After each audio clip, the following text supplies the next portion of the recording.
yapıyorum kızım çekiyorum. Seni çekiyorum özellikle. Çek.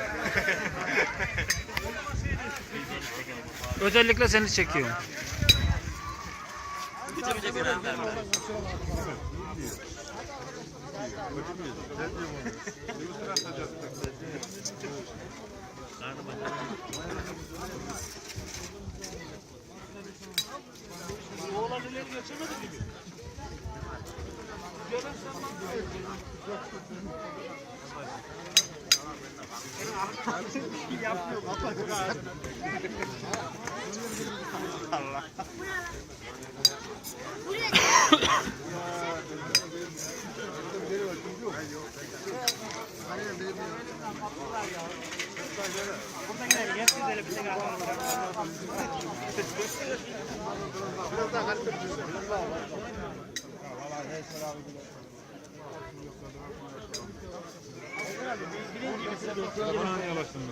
Kanki ben seni aradım sen.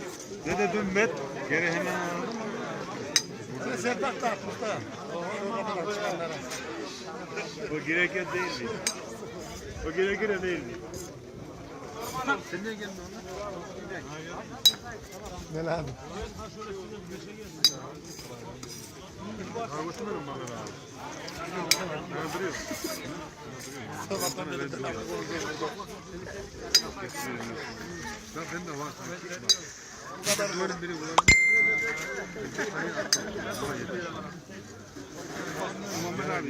Benim bir de yurt dışına gönderiyorum anlamazlar. 10 yıl ötede çocuk bu deliyim. Şahlan gel. Video mu çekiyorsun? Beni niye çekiyor? Kızlar görsün seni.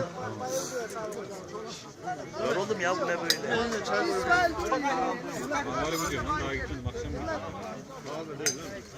Akşam gelirsen yiyorsun, çek gider.